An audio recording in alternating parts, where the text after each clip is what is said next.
প্রিয় পঞ্চম শ্রেণীর প্রাথমিক বৃত্তি পড়তেছি ভাই বোনেরা, তোমাদের আজকে বাংলা নিয়ে আলোচনা করব। বাংলার প্রথম অধ্যায় এই দেশে মানুষ নিয়ে আলোচনা করব।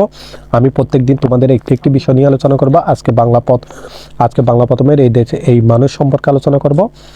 দেখে নাও, এই দেশ এই মানুষ যেগুলো মোস্ট ইম্পর্টেন্ট তোমাদের বৃত্তি পরীক্ষায় মোস্ট ইম্পর্টেন্ট যেগুলো আসতে পারে, অবশ্যই আসবে, সেগুলো নিয়ে আমি আলোচনা করবো আজকে। দেখো, 1 নম্বরে বলা হয়েছে সঠিক শব্দ বসিয়ে শূন্যস্থান পূরণ করো। তাহলে তোমাদের শূন্যস্থান আসবে এই অধ্যায়ে যেগুলো মোস্ট ইম্পর্টেন্ট শূন্যস্থান, সেগুলো আমি তোমাদেরকে এখানে দিয়েছি সিলেক্ট করে। যেগুলো দেখো সঠিক শব্দ বলা হয়েছে, একদম সঠিক শব্দ বসিয়ে শূন্যস্থান পূরণ করো। 1 নম্বর, আমরা এই দেশে জন্মগ্রহণ করেছি, তার মানে আমাদের সৌভাগ্য যে আমরা এই দেশে জন্মেছি।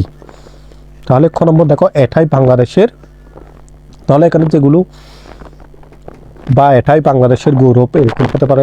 তাহলে যেই শূন্যস্থানগুলো তোমরা সেগুলো এই যুদ্ধ থেকে তোমরা সেগুলো দেখে নিবে।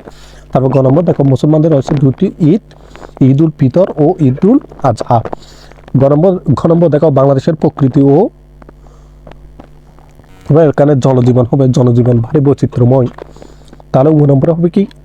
ও নম্বর, দেখো সার্থক জন্ম আমার জন্মেছি এই দেখে। 2 নম্বর, রচনামূলক প্রশ্নের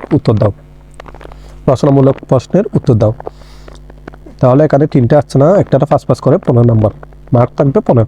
দেখো ক নম্বর আছে সার্থক জন্ম আমার জন্মেছে এই দেখে বাক্যটি ব্যাখ্যা করো। এটা মোস্ট ইম্পর্টেন্ট, খুবই গুরুত্বপূর্ণ, এটা তোমাদেরকে ভালো করে শিখে থাকতে হবে। ক নম্বর আছে একই দেশ অথচ কত বিচিত্র, বুঝি লেখো। গ নম্বর আছে বাংলাদেশের জনজীবনের বৈচিত্র্য সমূহ কি কি, এটাও খুবই মোস্ট ইম্পর্টেন্ট, এটাও তোমরা ভালো করে দেখে নিবে। তারপর 3 নম্বর, দেখো সংক্ষিপ্ত প্রশ্নের উত্তর লিখো। সংক্ষিপ্ত প্রশ্নের উত্তর 2 করে থাকবে। তাহলে বাংলাদেশ কিসের বৈচিত্র্য রয়েছে। ক নম্বর, সবাই মিলেমিশে আছে, যুগ যুগ ধরে ব্যাখ্যা করো। এগুলো তোমাকে ব্যাখ্যা করতে হবে সংক্ষিপ্তভাবে। মুসলমান ও বৌদ্ধদের 2টি উৎসবের নাম লেখো। মুসলমানও লিখতে হবে, বৌদ্ধদেরও 2টি উৎসবের নাম লিখতে হবে। মিল আমাদের একটি জায়গায় ব্যাখ্যা করো। এই প্রশ্নটা তোমাকে কি করতে হবে, এই লাইনটা বাক্যটা তোমাকে ব্যাখ্যা করতে হবে। তাহলে শব্দ অর্থ লিখো। শব্দ অর্থ আছে কি, বৈচিত্র্য, শ্রদ্ধা, যুগ, জাতিসত্তা, বন্ধু। এগুলো তোমরা এখানে, যদি তোমরা আমাদের এখনো পঞ্চম শ্রেণীর যারা বৃত্তি পরীক্ষার্থী আছো, তোমরা যারা এখনো আমাদের গ্রুপে অ্যাড হওনি, তাহলে তোমরা আমাদের সিক্রেট গ্রুপে অ্যাড হবে। সেখানে তোমাদের যে 5টি মডেল টেস্ট দেওয়া হবে, এই 5টি থেকে তোমাদের মোস্ট ইম্পর্টেন্ট তোমাদের থেকে অবশ্যই সেখান থেকে অবশ্যই আসবে। এবং তোমরা যদি ট্যালেন্টফুল বৃত্তি পেতে চাও, তাহলে আমাদের এই কোর্সটিতে তোমরা অ্যাড হয়ে যাও। এখন হোয়াটসঅ্যাপে দেওয়া স্ক্রিন নম্বরে তোমরা আমাদেরকে মেসেজ দিতে পারো এবং তোমরা সেখানে অ্যাড হতে পারো। যখন অ্যাড হবে, তখন আমরা তোমাদেরকে 100% যে সাজেশন আছে সেগুলো PDF দেবো, এবং সেখান থেকে তোমাদের মোস্ট ইম্পর্টেন্ট এবং সেখান থেকে তোমাদের অবশ্যই কমন থাকবে। এখন দেখো 5 নম্বর, শব্দ দিয়ে বাক্য গঠন করো। তাহলে শব্দ দিয়ে বাক্য গঠন করতে হবে। এই দেশে মানুষ এই অধ্যায়ে যে শব্দ দিয়ে বাক্য গঠন আছে সেগুলো তোমাদেরকে দেওয়া হয়েছে। দেখো, বাঙালি, উৎসব, বসবাস, বৈচিত্র্যময়, বন্ধু। তাহলে 6 নম্বর, দেখো ক্রিয়াপদের চলিত রূপ। দেখো এখানে যেসব ক্রিয়াপদ আছে সেগুলো দেওয়া হয়েছে। যোগাইতো, বেড়াইতে, জন্মিয়াছি, বাঁচাইয়া, রাখি আছে। তাহলে 4 নম্বর, দেখো সঠিক উত্তরটি উত্তরপত্রে লিখো। তাহলে শুধুমাত্র উত্তরপত্রে সঠিক উত্তরটি লিখলে হবে। তোমরা যখন বৃত্তি পরীক্ষা খুবই সন্নিকটে, তোমাদের খুবই ভালোভাবে প্রস্তুতি নাও, তাহলে আমাদের সঠিক উত্তরে শুধু উত্তরটা লিখতে হবে। দেখো সাকমা ও গারু। তাহলে কি আছে সঠিক উত্তর, রাজশাহী ও জামালপুরে কাদের বসবাস রয়েছে। তাহলে সেখান থেকে দেখে নেবে স্টার চান্দ্রে কাদের উৎসব। এগুলোর উত্তর সহ, তোমরা যদি এগুলোর উত্তর সহ দেখতে চাও, তাহলে তোমরা আমাদের সিক্রেট গ্রুপে অ্যাড হয়ে যাবে। সেখানে তোমাদের উত্তর সহ PDF দেওয়া হবে। বেলাভূমি শব্দটির অর্থ কি। তাহলে সাগর আছে, দরিয়া আছে, সমুদ্রের তীরের বালুময় স্থান। তাহলে যেটা সঠিক উত্তর হবে সেটা তোমরা কি করবে, সেটা ভালো করে দেখে নিবে। তাহলে 4 নম্বর, বৈচিত্র্য শব্দটির অর্থ কি। স্বকীয়তা, একঘেয়েমি, বিভিন্নতা, অভিন্নতা। 5 নম্বর আছে পরীক্ষায় ভালো ফল করা আমাদের জন্য গৌরবের। এখানে গৌরব শব্দের অর্থ কি। তাহলে এগুলো ভালো করে তোমরা দেখে নিবে। তাহলে 8 নম্বর আসবে কি, নিচের অনুচ্ছেদটি পড়ো। কে, কি, কোথায়, কিভাবে, কেন, কখন শব্দগুলো একবার ব্যবহার করে প্রশ্নবোধক বাক্য তৈরি করো। তাহলে 8 নম্বর আসবে তোমার প্রশ্নবোধক বাক্য।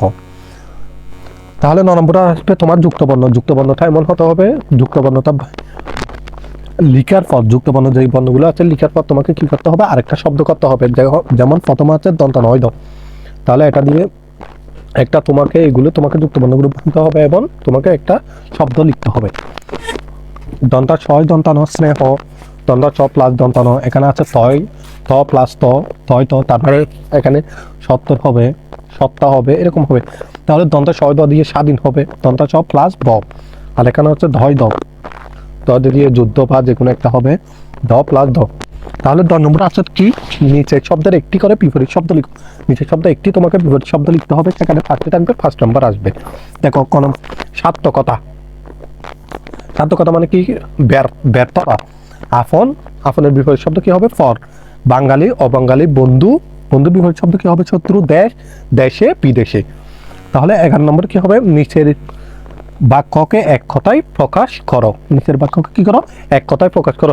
একের সঙ্গে অন্যের, তার মানে একের সঙ্গে অন্যের পরস্পর, নতুন বছরকে বরণ করার উৎসব, নববর্ষ, বসতি নেই এমন বিস্তীর্ণ স্থান, প্রান্তর, জন্ম দেন যিনি, জননী, সমুদ্রের তীরে ভালোময় স্থান, সমুদ্রের তীরে ভালোময় স্থান। তাহলে দেখো এখানে আরো কি কি আছে। তাহলে আমি তোমাদের আজকে তোমাদের যে বৃত্তিপরীক্ষার মোস্ট ইম্পর্টেন্ট এই দেশ এই মানুষ থেকে আছে, সেখান থেকে আলোচনা করেছি। এবং পরবর্তীতে ক্লাসের জন্য আমাদের ইউনিক অনলাইন ক্লাসটা তোমরা অবশ্যই সাবস্ক্রাইব করে লাগবে, ইউটিউবে ইউনিক অনলাইন ক্লাসটা সাবস্ক্রাইব করে লাগবে, এবং তোমরা আমাদের ফেসবুক পেজে ফলো দিয়ে আসবে। তোমাদের আমি পরবর্তী, তারপর এই দেশ এই মানুষের পর যে অধ্যায়টা আছে, আমি এই অধ্যায়টা নিয়ে তোমাদেরকে নিয়ে আলোচনা করব। খুব এগুলো আমি যেগুলো ক্লাস করবো, একটা মডেল আছে, যদি পাঁচটা তুমি ক্লাস শেষ করতে পারো, ইনশাল্লাহ তুমি ট্যালেন্টফুল বৃত্তি পাবে। এবং যদি তোমরা আমাদের সিক্রেট গ্রুপে এখনো এড হয়ে না থাকো, তাহলে স্ক্রিনে দেওয়া নম্বরে হোয়াটসঅ্যাপে তোমরা মেসেজ দিয়ে সিক্রেট গ্রুপে এড হয়ে যাও। জুনিয়র হলে জুনিয়র এবং প্রাথমিক হলে প্রাথমিক লিখে তোমরা আমাদেরকে মেসেজ দিয়ে থাকবে। এবং তোমরা যদি প্রাথমিক বা জুনিয়র পেতে চাও, তাহলে তোমরা পাবে। ধন্যবাদ সবাইকে, সবার জন্য শুভকামনা রইল।